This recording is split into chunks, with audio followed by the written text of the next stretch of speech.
subscribe. Tariq Radio. Watch and subscribe.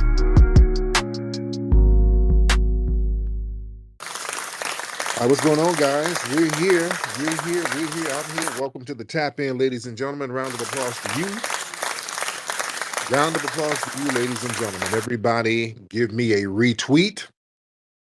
That would be absolutely phenomenal if you can give me a retweet. Let everybody know that we are indeed in the building, ladies and gentlemen. Also, before I get started, let me do a real quick roll call for some of my regulars to show love in the building. Ladies and gentlemen, we have so many people in here already. People are coming in fast. That means we're going to really turn up today. Who we got? We got Price. We got Star.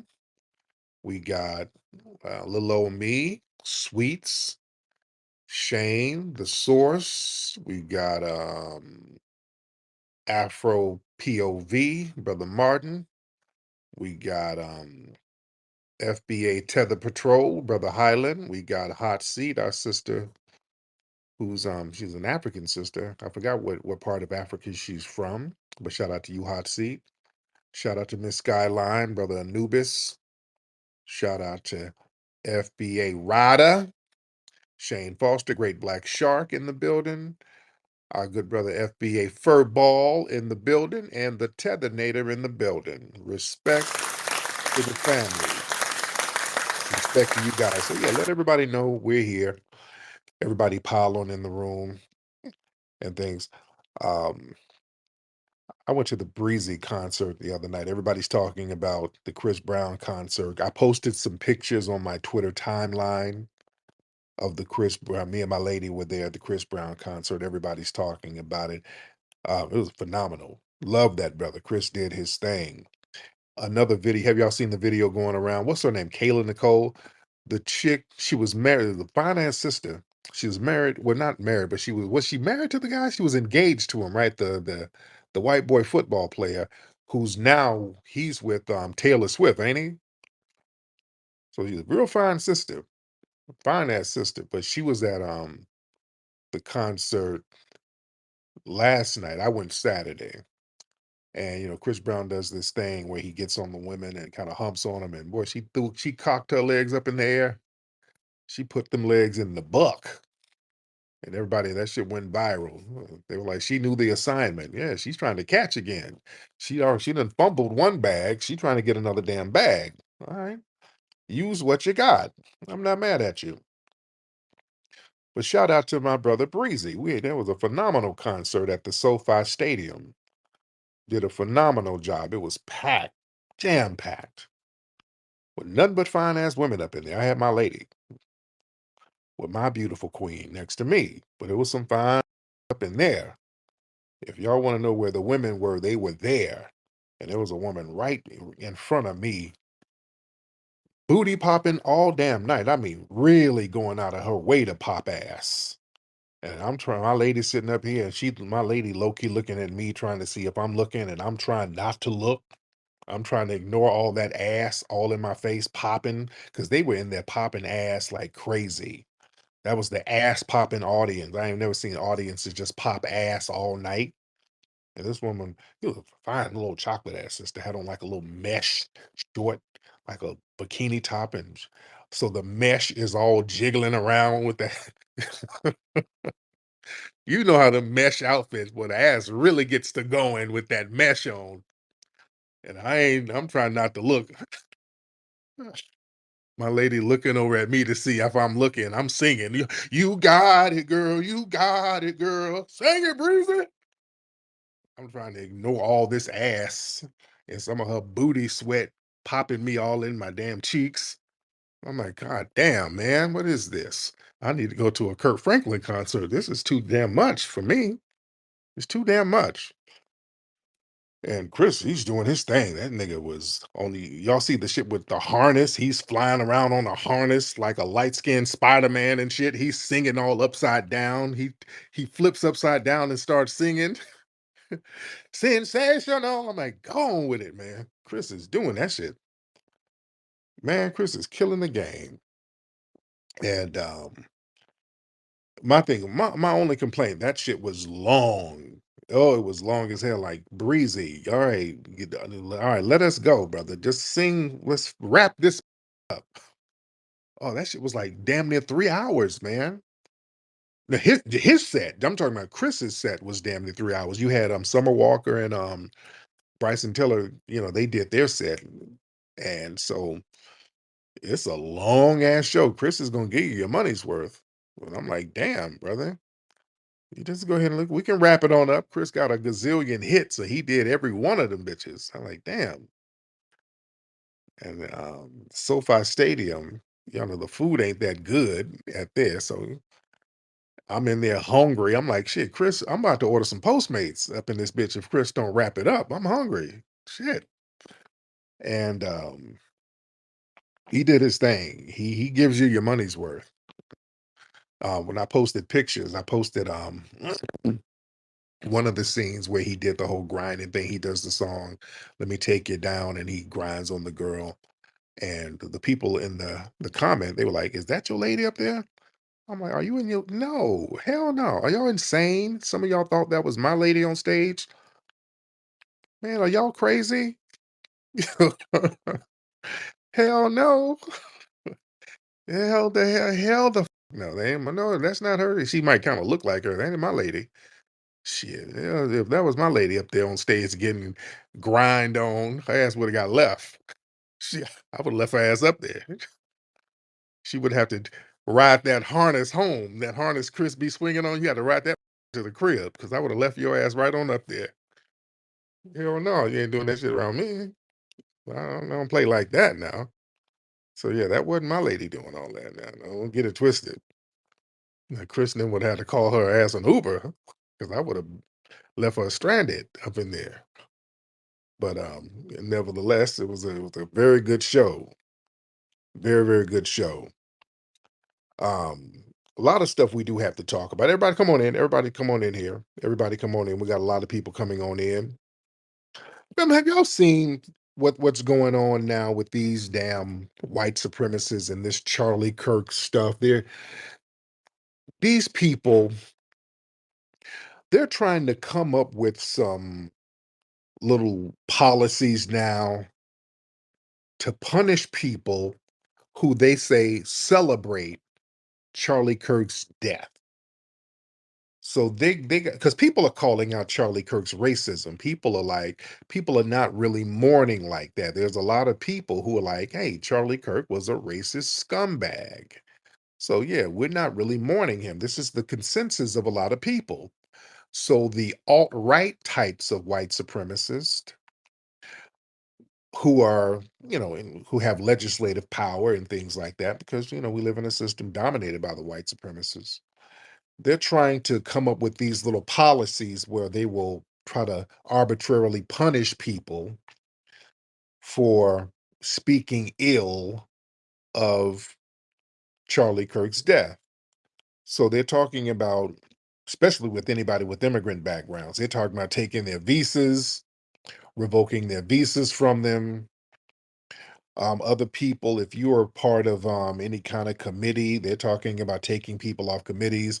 I know Ilhan Omar said something on social media about Kirk getting murked. So they're trying to propose to remove her from certain House committees. Um, they're calling people's jobs, they're calling private employers, getting people fired for some of their employees who publicly so-called celebrated his death. I think the Pentagon, they just declared some kind of zero tolerance policy for military personnel for making comments celebrating or mocking Charlie Kirk's death. They're really going overboard. They're talking about state level oversight committees for public employees and educators who say something ill about Charlie Kirk's death. In Florida, that's Ron DeSantis, that's his little haven. They're talking about they're monitoring the teacher's social media. I mean, they're really doing a lot. And a lot of people are looking at some of the constitutional limitations and legal limitations. They're talking about, this First Amendment. Now, they run around here talking about how Charlie Kirk was such an advocate for the First Amendment. Now that people are talking about his punk ass, now everybody needs to get punished for using free speech. And they're trying to say it's hate speech. No, it's not hate speech. No, speech is protected. Yeah. So what are these people really up to? What are they really trying to do? What is this about? They're really going overboard with this Charlie Kirk thing. You can't say nothing about Charlie Kirk. Kirk he wasn't a military personnel, wasn't a military hero or a war hero, wasn't a military guy. He wasn't any type of intellectual that brought any type of deep thinking discourse to the public. Wasn't a politician. He wasn't an elected official. He never introduced any type of historic policies into the laws. He didn't do anything. This was a suspected white supremacist, mediocre ass podcaster, ladies and gentlemen. That's it. He was a mediocre ass, suspected white supremacist podcaster. Nothing more.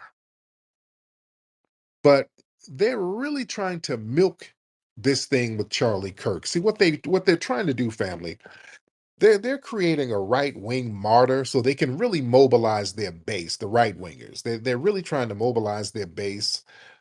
Charlie Kirk's death, that presents an opportunity for the white supremacist sympathizers to really rally their political base around a symbolic loss because they know this looks very bad symbolically.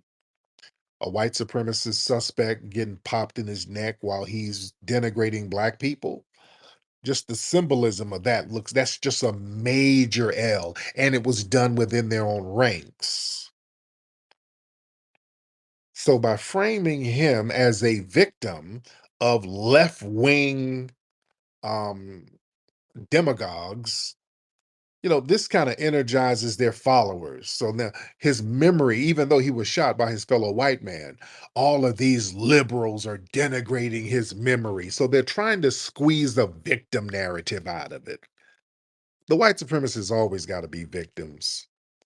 And also, this is a way for them to deflect from his racist legacy by them trying to elevate him to martyrdom. The goal is to basically erase the public memory of his vile ass racism, his bigotry, his hateful ass statements. So they're trying to rebrand him in death so they can prevent some honest conversations about his vile racism and all the division that he put out there. So they're trying to weaponize grief to silence criticism about this racist bastard. Propping up Kirk, that allows the white supremacists to criminalize or shame anybody who refuses to mourn him. So they try to make it socially dangerous to speak truthfully about his record. You understand? See, they want to use public grief as a shield for white supremacy because they're just lying about this dude now. The right wingers, they're just boldly lying about him, and they're trying to control the narrative. They're trying to frame him as a brave truth teller. He's a defender of free speech. Give me a damn break. You're trying to shape history. No, he wasn't. He wasn't a brave truth teller. All he did was lie. He would lie about stats, lied about black people all the time. He told blatant lies about George Floyd, lied about Trayvon Martin, talking about Trayvon Martin was hunting down George Zimmerman. Those are blatant damn lies. Wasn't a truth teller in any sense of the word. And they're trying to disguise his hate as patriotism. They're trying to dress him up like some kind of patriotic symbol with all these flags and all that so they can sanitize his ideology. And they're trying to disguise his white supremacist talking points as some kind of American value. It's American values. Look, these white supremacists, let me tell you something. Be very clear. Nobody is more un-American than white supremacists. See, a lot of people got the game twisted. They think America is synonymous with whiteness. No, the white supremacists could care less about America. These people care about white supremacy. White supremacy is their nationalism. I really want y'all to understand, we foundational Black Americans, we're the true Americans because we're the only people who truly value and truly uphold what it means to be American. We are the melting pot. We're the ones who embrace everybody, build everybody up, give everybody culture. We are the culture of America. We are the true Americans. We've been here longer than anybody. We built it from scratch. We are the heartbeat of what America is. The white supremacists are not patriotic in any sense of the word. Do y'all understand what I'm saying? That's a farce. That's a con game. Don't let them run again. These folks will change flags like they change draws. Every time there's been attack on this nation from within, it's been from the white supremacists. With the Civil War, remember, they were trying to break off like them. We're going to start our own country. White supremacists always talking about turning Texas into a state, and they want to make Texas not a state, a whole different country. They want to branch Texas off into a different country. They want to branch California off into a different country. They've always done that. They've always done that. These people have always had attack. They go and blow up stuff. The Timothy McVeighs, they go and commit terroristic acts on random American citizens. White supremacists do that shit all the time. There's always a mass shooting of them just shooting up random people. That ain't patriotic. They're always shooting up citizens for some kind of weird ideological nonsense. Yeah, these folks will sit up here talking about patriotism and then run up in the damn Capitol building, vandalizing everything like the J6ers. It's not patriotic at all. Nothing patriotic about them whatsoever. You want to know what their patriot? Their patriotism is anti-blackness. They're dedicated to that. Look at this recent fight. Look at how many white supremacists were rooting for the Mexican against the American fighter. I saw a clip of our good brother George Floyd. George Floyd say, "Hey, I'm always going to root for the Black American. All these other groups. They root for the Filipino fighters. They root for the Philippines. Root for the Filipino fighters. The Mexicans root for the Mexican fighters. I'm going to root for the Black American fighters." I love how Floyd said that. Floyd Mayweather. I said George Floyd. I meant Floyd Mayweather. My bad. I get them mixed up. But yeah, when I went to a fight up in Vegas when Mayweather fought Conor McGregor, and I always talk about this. I was the only person up there rocking an American flag. I had the American flag proud. All these white Americans running around there with Irish flags. You know what I'm saying? They'll change up. They don't care about no damn patriotism. If you did, you would represent the people of this country. You're going to represent the white person. You're going to go for the white person. They're not patriotic, family at all. They sit up here and talk about Russia, communist Russia, Russia, commie, Dr. King. Oh, he was a communist with the Russians. They love talking that bullshit. They try to pretend that we're un-American. We represent everything America's about. These folks will sit up here talking about Russia, Russia, Russia, commie. Now, up there in Cincinnati, when them damn Russian white supremacists attacked them black people who were foundational Black Americans, and them foundational Black Americans put them things on them damn Russians, all the white supremacists sided with the damn Russians, didn't they? And all the black people start getting charges on them. That's their patriotism. Don't let these folks fool you. They're not patriotic. They side with everybody against us. Their nationalism is white supremacy. And that's what people like Charlie Kirk represents. Don't let them run that patriotism stuff, and don't let them run that Christian stuff either. That's another farce. But the thing with Kirk, see, white supremacy, it often revolves itself around the myth of white male victimization. Now the white man is a victim of everything. All affirmative action, it leaves the white man out. DEI leaves the white man out. Wokeness, oh, it's wokeness against the white man. So, Kirk, Charlie Kirk, a young white non-military figure, that fits the ideal of a martyr figure, somebody they can say was taken too soon because he was gonna be president. He wasn't gonna be shit. All right, let's stop it. They running around talking about all that one would have been, could have been. He wasn't about to be shit. He's just gonna be a mediocre ass white supremacist ass suspect podcaster. Yeah.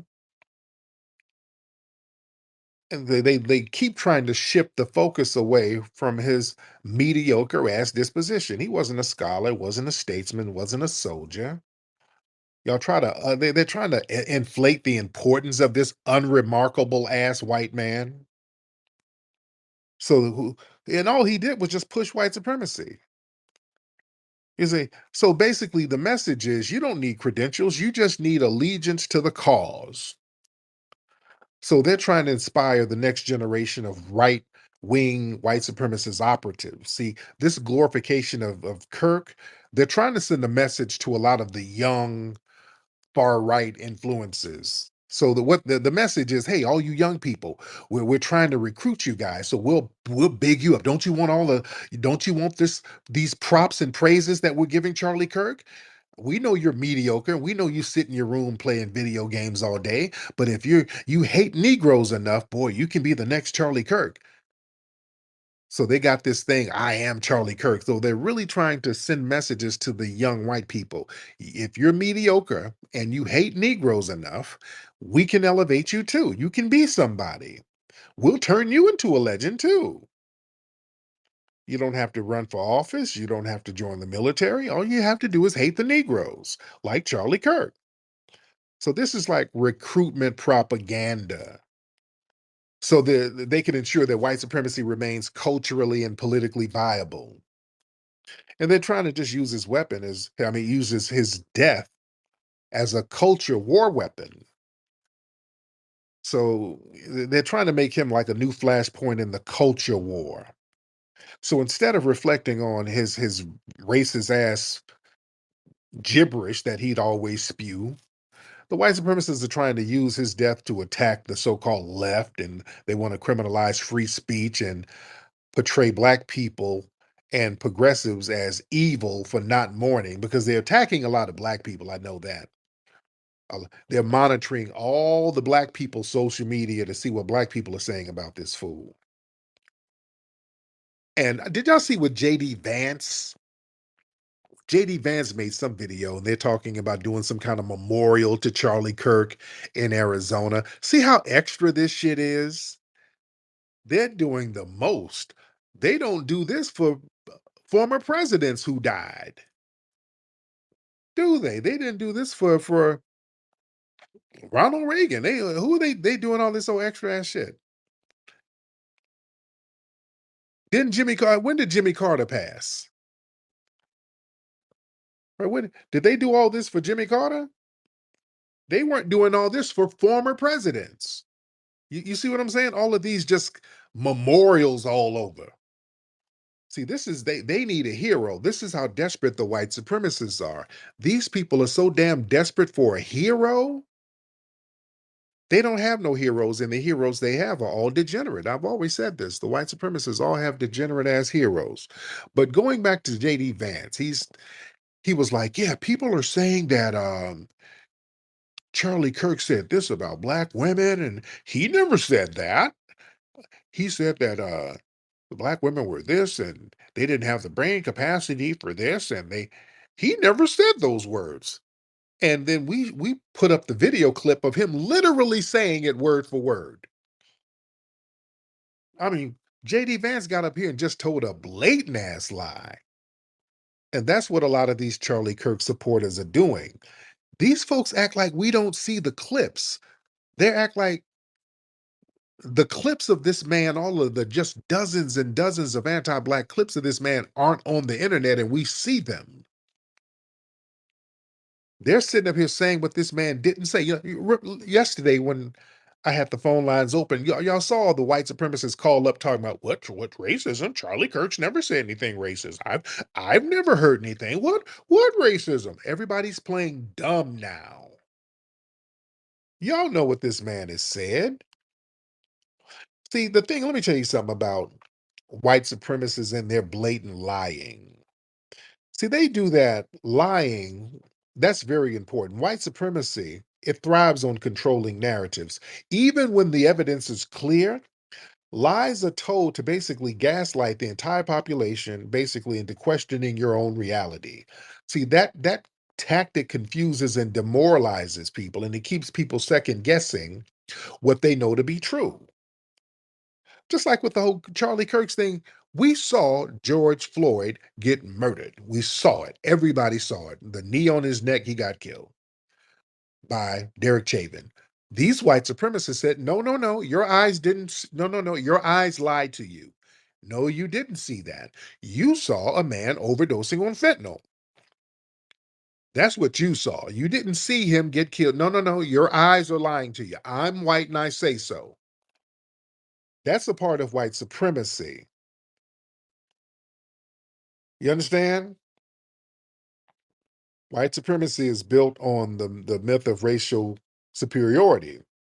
And then when facts threaten to expose these myths, lies act as shields. So when you deny the obvious, when you deny systematic racism, black folks getting lynched right in your damn face, that allows the white supremacists to hold up a false image of moral, cultural, and intellectual dominance. And also, what they do, and this is very important, family, when they put these lies out here, they test and enforce loyalty with these lies. See, blatant lies are like loyalty tests. When members of white supremacist circles repeat and defend lies that contradict visible reality, that shows their allegiance to the ideology of white supremacy is more important than the truth. See, that's a way of binding their followers together under a shared delusion. And that proves that their commitment to the cause outweighs evidence. That's why these white supremacists, when they call up, what do I always ask them? Hey, how did George Floyd die? And if they start talking about some damn fentanyl, okay, there you go. There we go. We're dealing with a white supremacist. See, they all have to get on board with the lies. When they come out there with a lie, okay, now this means everybody, we know it's a lie. You all got to get on board with the lie. If somebody say, hey, wait a minute, that's not what happened. We're going to treat you like a Negro. You're a Negro lover. Kyle Rittenhouse, come get these Negro lovers. You see? They test loyalty by lying to see how many of them are going to go along with the damn lie. Now, hey, this black man, we're going to lynch him because what did he do? He looked at a white woman, right? Yep. So we all going along with it. I'm no longer musty.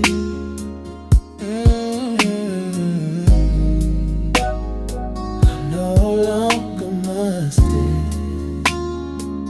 Hey, I'm no longer musty.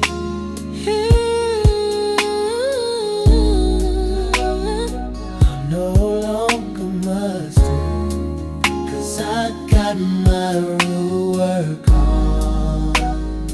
I'm no longer musty. 'Cause I got my real work on. I'm no longer musty. 'Cause I got my real work